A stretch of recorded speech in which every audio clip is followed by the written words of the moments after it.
Hello, welcome to Women's Financial Empowerment Group. I'm your host, Ruth Agbeloso. Thank you so much for visiting my channel. If this is your first time, please go ahead and subscribe, like this video, and share it with your friends. If you've been here before, please go ahead and like, share, do all those wonderful things. Oh, and hit the notification bell. That way you'll know whenever I upload a new video. On this channel, I discuss all things financial. I am a financial coach, and it's my job to help you get from point A to point B in your financial journey. So if you think that financial coaching may be right for you, see my information in the description box and reach out to me, and let's see whether or not we'd be a good fit to work together. On today's video, I'm going to cover a topic that's not like one of my usual topics. Bear with me because I think that it is a very important topic to discuss. On today's video, I'll be talking about financial abuse. I'll go over what it is, how to recognize the signs of it, and what to do if you are a victim of financial abuse. Let's get right into it. First of all, let's talk about what is financial abuse. Financial abuse is when someone controls another person's ability to make, use, and maintain financial resources. Financial abuse is not a topic that you hear about every day. One reason is because it can bring about a lot of guilt for the person that is being abused. The victim could feel shame because he or she should know better or should take more control, but struggles to do that. Financial abuse leaves a victim feeling guilty sometimes, feeling worthless, feeling low self-esteem, and lots of times financial abuse is coupled with other types of domestic violence. Here are some things that might indicate that a person is going through financial abuse. So if you recognize this in your own life or in someone else's life, then it may be a red flag of financial abuse. The first one is that the victim could be prevented from working. So he or she may either be told that they don't need to work and that they can just depend on that person for financial resources and it's not necessary and they shouldn't go for whatever reason, but they're coerced into not working in some sort of way.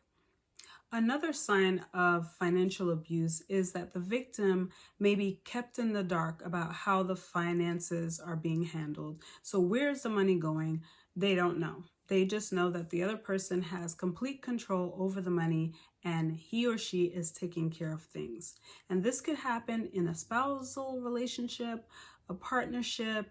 It could happen in a senior and adult child relationship.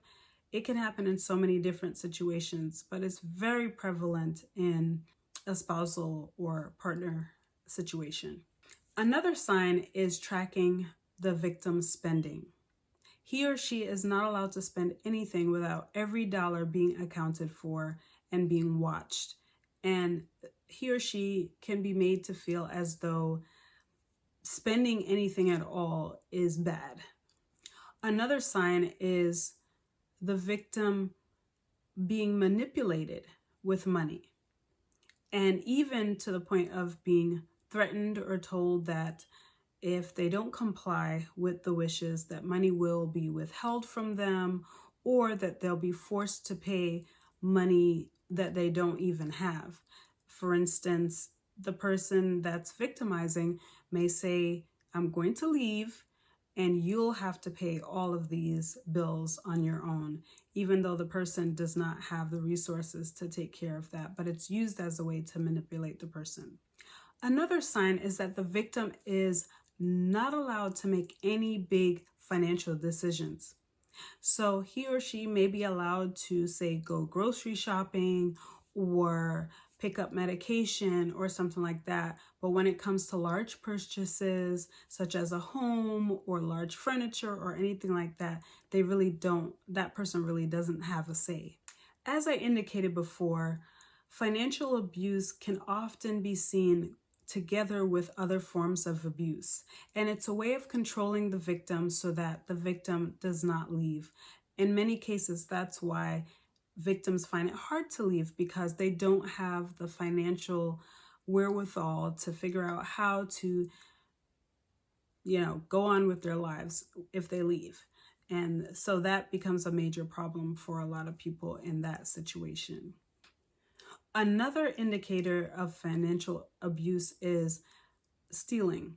So, for instance, if a grandparent leaves money for the victim, or the victim has money from some other situation, the victimizer may take that money without asking and use that money or claim that money to be his or her own money. So that's another sign right there. There are other signs as well, but these are just some of them, and it varies based on the situation. Some signs, some things can be really severe, and others not as severe. It just depends on the situation. I'm going to talk about what to do if you are a victim. And if you're watching this and you know someone that may be a victim, maybe you can give them some words of encouragement to help them out in the situation. The number one thing I would recommend is to leave.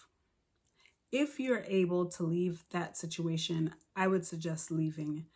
A lot of times, financial abuse even leads to physical abuse or other types of abuse. So it's important to know whether you're being financially abused. It's wrong. You don't deserve to be abused, and you need to leave. But you know what? For some people, that is easier said than done. So if you're not able to leave right away, there's other things that you can do. One of those things is to start saving up your money a little at a time. So for instance, if your abuser is giving you $2 a week, you can start putting some of that money aside and letting it build up over time to where you can be able to make a decision to leave and have some sort of cushioning. You can also have a trusted friend or neighbor hold on to some money for you, or loan you some money that you promise to pay back once you get on your feet after you leave. Or you can get a credit card and use that to build your credit, so that you'll be able to have the resources that you need. A lot of times, I didn't mention this red flag, but a lot of times a victimizer takes the victim's credit cards and uses them and abuses them, and therefore they mess up their credit. So one of the things that you could do, like I said before, is you can get a credit card and you can use it a little bit at a time and pay it off right away. Just make small purchases and pay it off right away to kind of build up your credit again. Obviously, if your credit is shot, you won't be able to do that at all. But there's ways and means around these things. And when you leave, you can report that these things were put on your credit and you had nothing to do with it.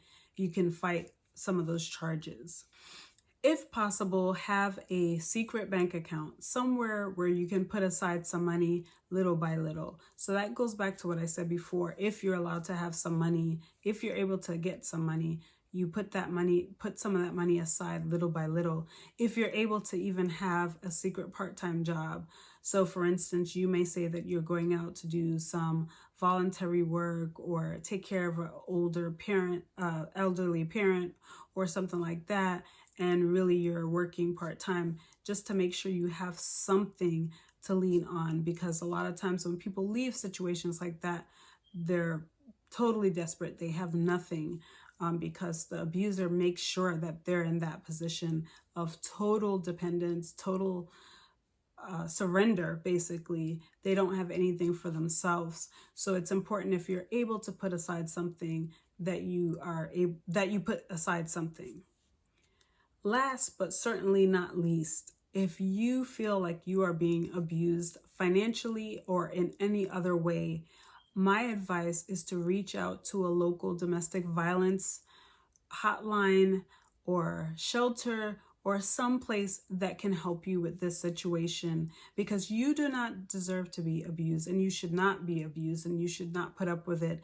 But yes, I do understand that in some cases it's easier said than done. It really is hard to leave because that person uses so many tactics to keep you in that dependent situation. I hope this video has been helpful for you to really understand what financial abuse is, so that you can recognize it either in your own life or in the life of a loved one, and you can be able to help yourself or help that other person. Please comment below if you feel like this video was helpful, or if there's another video that you'd like to see me do. Thank you so much for watching and giving this video a thumbs up. If you haven't already, please go ahead and give it a thumbs up. It's my desire to see you succeed in your finances. So let me know if there's anything that you would like to see that I haven't done so far. And remember, change your mind, change your pocketbook.